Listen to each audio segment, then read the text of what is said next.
No need to get defensive. It's just good feedback for you as I'm a taking it as feedback. Take it Very positive. constructive, absolutely. ये सब दोगलापन है। मैं तेरा दोगलापन उतारता हूँ। 23 जैन 2023 को INC47 ने अपनी वेबसाइट पर रिपोर्ट होस्ट किया तो शार्क टैंक से फंडिंग लेकर निकले हुए सारे फाउंडर्स से मिले। सबको लगा अगर उनको फंडिंग का वादा किया गया है तो उन्हें जरूर फंडिंग मिली होगी। इन सब फाउंडर्स ने बताया कि शो के अंदर तो उन्हें फंडिंग का वादा कर दिया जाता था, लेकिन बाद में जब वो शार्क से मिलने जाते थे तो शार्क्स एक तो डील कैंसिल कर देते थे या फिर उन्हें भगा देते थे। उनमें से एक फाउंडर ने तो ये भी बताया कि शो के अंदर उनके प्रोडक्ट की बहुत तारीफ की गई।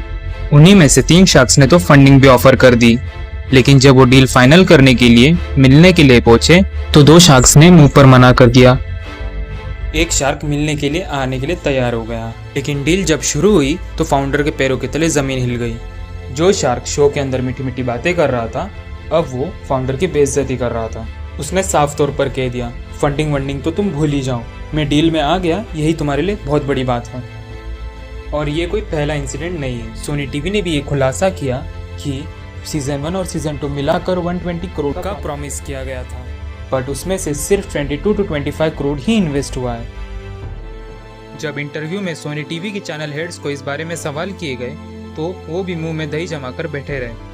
तो सवाल ये आता है कि ये शार्क्स ऐसा कर क्यों रहे हैं? पैसा इन्वेस्ट करके तो उन्हीं का फायदा होने वाला है। अगर हम मान ले कि इतना सब कुछ गलत हो ही रहा है तो फिर ये लोग केस क्यों नहीं कर देते? सारा मामला वही सॉल्व हो जाएगा। आखिर इस चमचमाते पर्दे के पीछे हो क्या रहा है और हमें इन सब के बारे में क्यों नहीं पता? क्या शार्क टैंक इंडिया फ्रॉड है?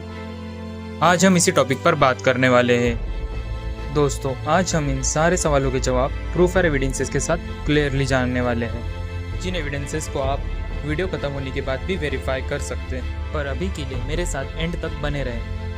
सो हेलो एवरीवन, मैं हूँ आपका अपना शाहिद खातिर। वैसे तो हर एक शो की क्रिएशन के पीछे कोई ना कोई पर्पस होता है। तो इस शार्क टैंक की क्रिएशन के पीछे क्या पर्पस होगा? तो इस शार्क टैंक इंडिया के क्रिएशन के पीछे पर्पस ये था कि इन्वेस्टर्स को बेहतर से बेहतर कंपनीज मिल सके और इन फाउंडर्स को बेहतर से बेहतर इन्वेस्टर मिल सके।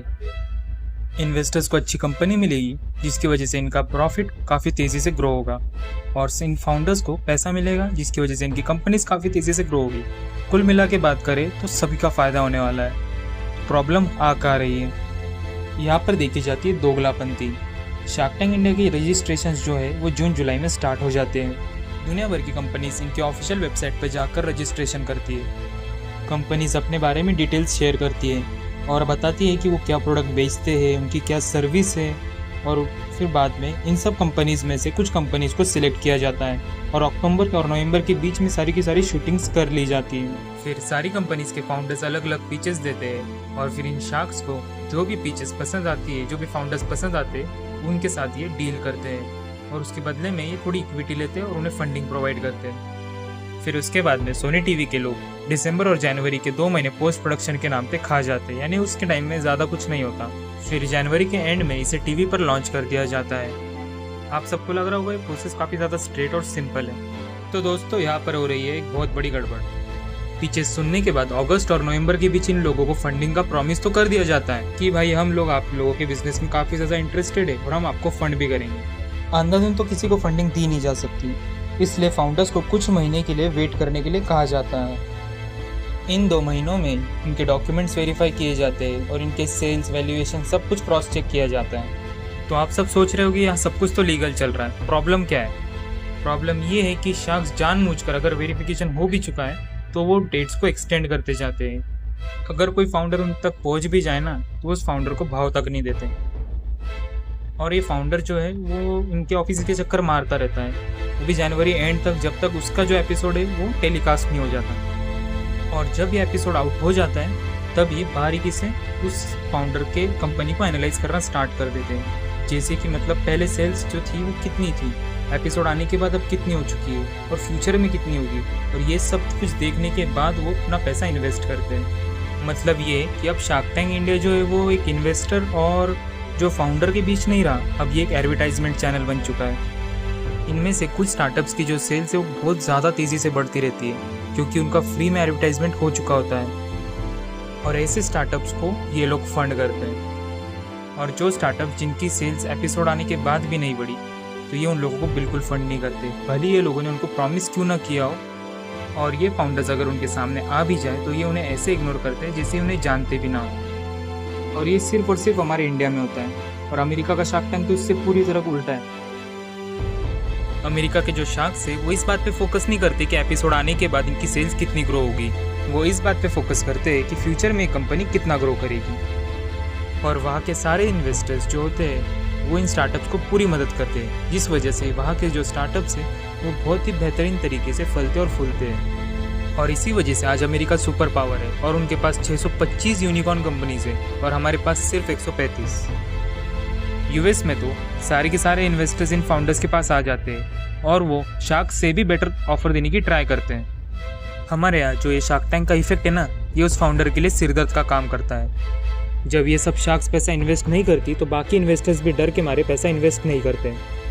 वो सबको लगता है कि बिजनेस में इंटरेस्ट होने के बाद भी इन शार्क्स ने इसमें पैसा इन्वेस्ट नहीं किया, इसका मतलब कोई ना कोई तो बात होगी। और इस शार्क्स और इस इन्वेस्टिंग के चक्कर में कई बिजनेसेस अपना दम तोड़ देते हैं। और ये सब बातें कोई मैं मन से नहीं कर रहा हूँ। मनी कंट्रोल ने खुद शार्क टैंक के एक कंटेस्टेंट मोहित से बात करी, जहाँ मोहित ने बताया कि कैसे शार्क सब रेडी हो चुके थे पैसा इन्वेस्ट करने के लिए।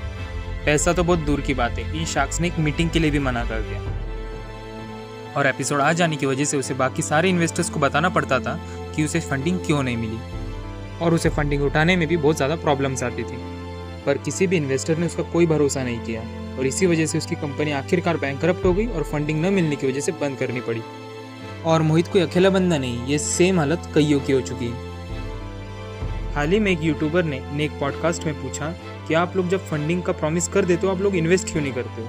पता है इनका रिएक्शन क्या था? Them don't go through is that once they air they get better deals outside, so then they prefer to go with those. चलिए मैं आपको इकोनॉमिक टाइम्स की एक रिपोर्ट बताता हूँ। इस रिपोर्ट का कहना है कि 10 में से सिर्फ 4 ही लोगों को फंडिंग मिलती है शार्क टैंक में। जैसा कि हमारी शार्क बोल रही है कि हर 10 में से 6 लोग अपनी ईगो की वजह से फंडिंग नहीं उठाते, पर वो ये नहीं बताते कि किस तरह आप लोगों ने उनको 2-2 महीने 3-3 महीने तक घुमाया, उनकी बेइज्जती करी, उनकी सेल्फ रिस्पेक्ट को कुचला।